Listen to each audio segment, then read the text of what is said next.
Nine Souls is a painfully difficult game, yet that's exactly why I love it so much.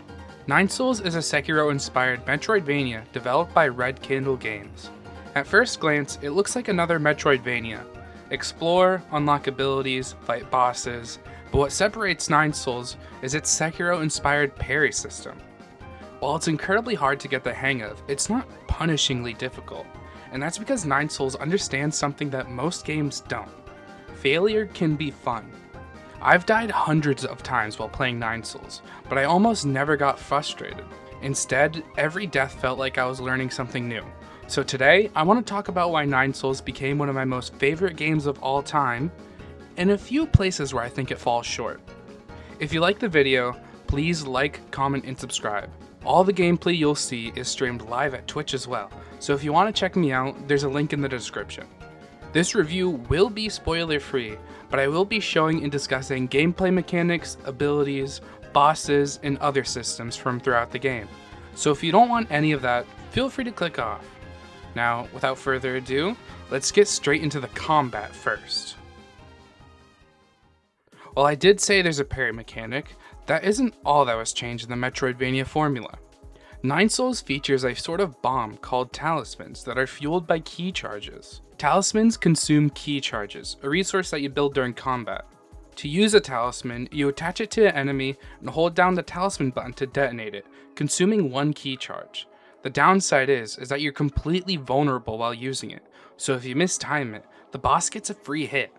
Despite that risk, talismans deal great damage. More importantly though, they're much deeper than they first appear.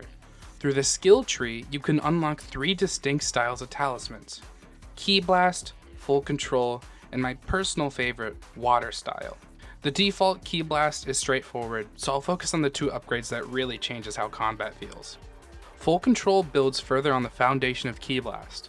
Like the name suggests, you get full control over the talisman. The longer you hold the talisman button, the more ki charges it will consume, dealing higher damage. But you have to be careful, because if you hold it down for too long, you'll cancel the detonation and waste your precious time. Full Control offers the best damage output, yet it leaves you vulnerable for attacks longer. This creates a really interesting risk-reward dynamic. You can greed for just one more charge, and you'll probably eat a boss attack, causing you to restart your run. And this weakness is where Water Style comes in. Instead of having to hold down the talisman button, you only need to tap it, and you get to move around as it explodes. This allows you to attack while they're stunned by the talisman, so you can get even more damage in. The cost, however, is that the talisman takes 2 ki charges, but this drawback is alleviated by finishing the skill tree. Water Style changed how I approached bosses. Instead of standing still and hoping I had enough time to detonate the talisman, I could immediately go back on the offensive. It kept combat fast-paced, and after unlocking it, I struggled to go back to the other styles because it just felt too sluggish for me. But what really makes talismans work is how they interact with the parry system. Parries create the opportunity for damage, and talismans are how you capitalize on it. Instead of simply taking every single opening with basic attacks, you're constantly asking yourself if this opening is big enough to fit in a talisman. What I love about talismans is that they reward confidence. Constantly, while fighting bosses, I'd always ask myself if I could get in a talisman to deal some quick damage. The better I understood the boss's openings, the more chances I got to land a talisman, and pulling off that perfectly timed talisman after a long string of parries never stopped feeling satisfying. Now, while I praise Nine Souls for his talismans, I have a less positive view when it comes to the Azure Bow. As the name suggests, the Azure Bow is, well, a bow. The basic arrow, called Cloud Piercer, shoots an arrow across the screen, killing most mobs it touches and stunning bosses too, allowing you to get a hit in. While it pairs well with the talismans, I didn't really find myself reaching for this arrow often. Not that it isn't good, it's just I like the next one a lot better. The second form is the Thunderbuster.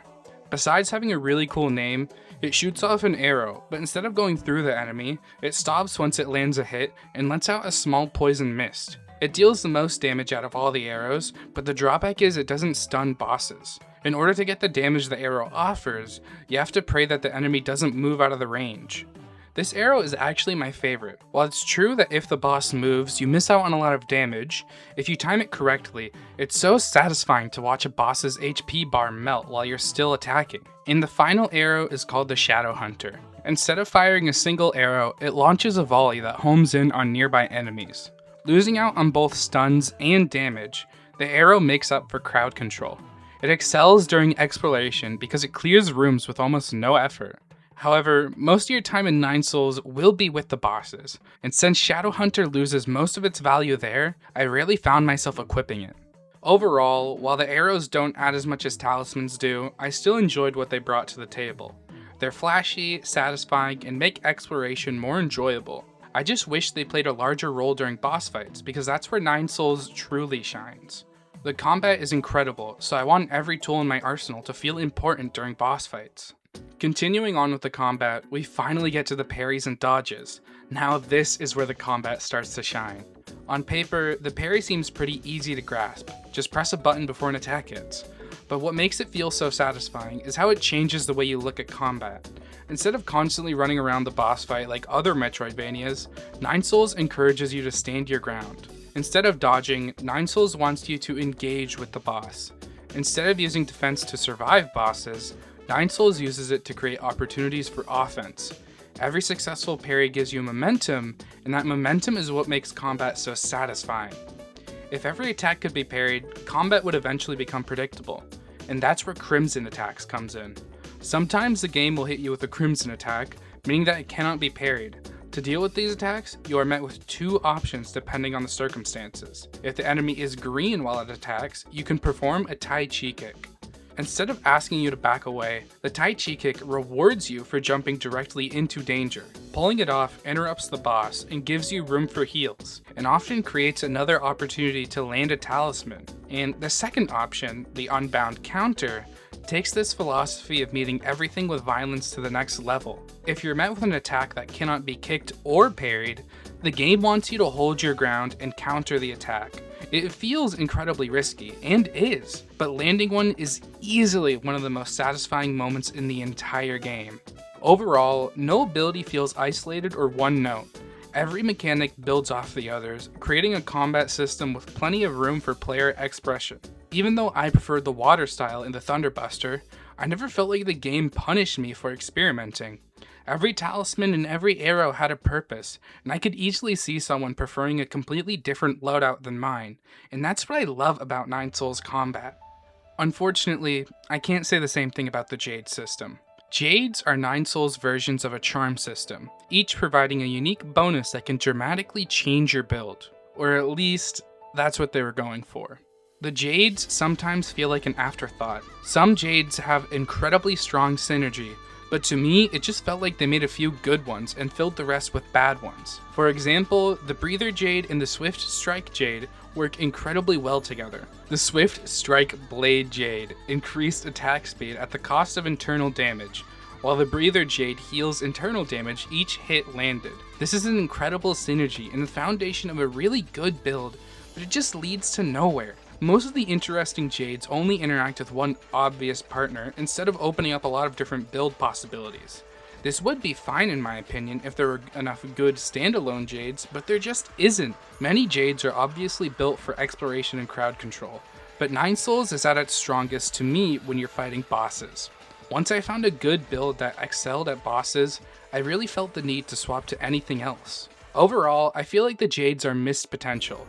Most of them felt meh to me, so I only stuck with one build for my entire playthrough, which sucks because I enjoy swapping builds and working with whatever I have on hand.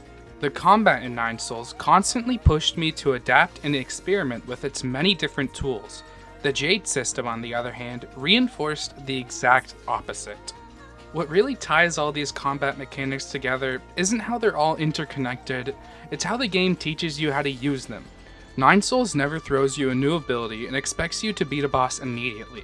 Every new mechanic is introduced in a low-risk environment with a small tutorial and regular enemies you can practice on, and only after you've had time to understand what it does, the game asks you to use it during a boss fight. And this is exactly why the boss, Jaquan, is one of my favorites. Sorry if I butchered that name. Before this fight, you get the Unbound counter. You then have to make your way out of an area while countering bullets.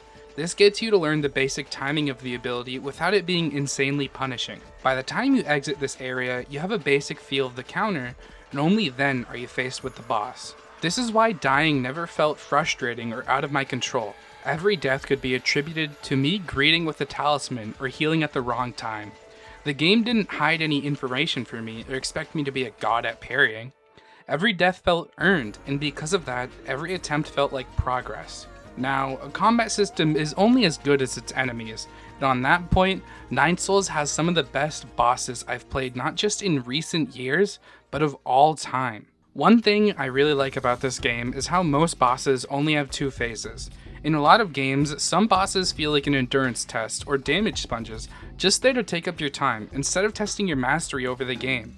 And Nine Souls rarely falls into this trap. Most fights stay focused, being that every attempt is about understanding the boss rather than surviving. This is actually my main critique with bosses like Lady Ethereal. By no means was her first phase hard, and a lot of times I was able to no-hit it really easily, but it stopped feeling like a part of the fight and just started to feel like something I had to get through before the real fight could begin. I love her boss fight after that phase, but it drags down the boss from something that could have been perfect. Another thing I like is how Nine Souls kept horde bosses to a minimum, with there only being really one, technically two, hordes. I love fighting bosses with carefully designed attack patterns because every move has intention behind it. It allows me to improve with each attempt. Horde bosses don't offer that same experience. Instead of testing skill, they test crowd control management, and while that technically is a skill, it's not as intricate as other bosses, so it feels like a waste. But also, this could just be a skill issue. A lot of what makes these bosses stick with me isn't just their movesets, it's everything surrounding them.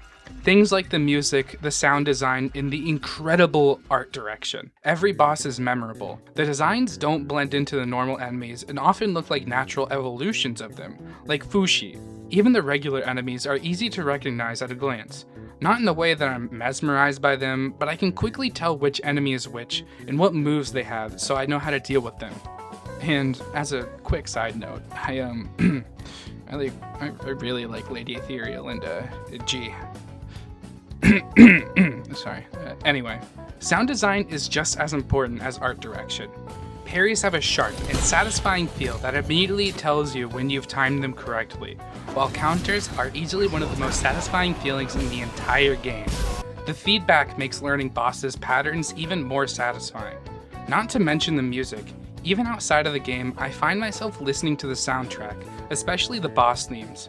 It does an incredible job at hyping me up in the middle of combat, making bosses feel so much more fun. Of course, Nine Souls isn't a boss rush, so what about the exploration?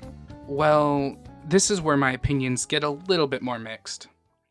At its best, exploration is incredibly rewarding. It's fun to run around the map collecting items to bring back to the Pavilion, and jades are always a treat to find.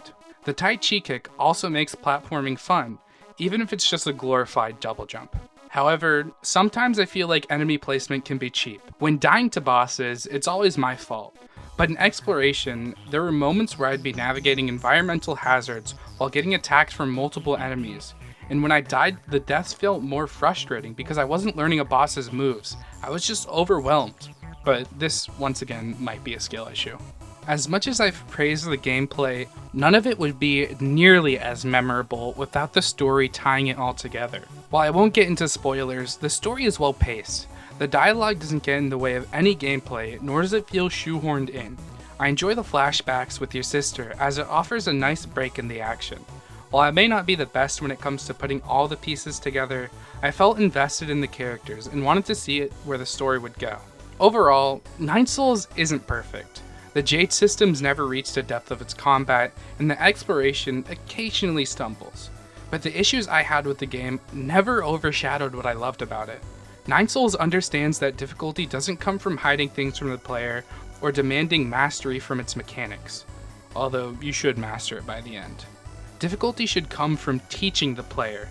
Every mechanic, every boss, and every death pushed me to become a better player instead of making me want to rage quit.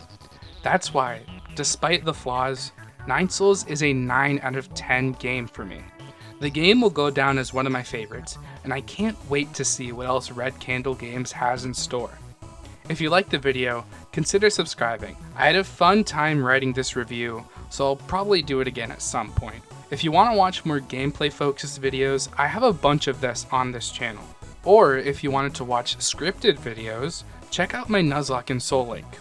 Anyways, I hope you have a great rest of your day, and I'll see you all next time.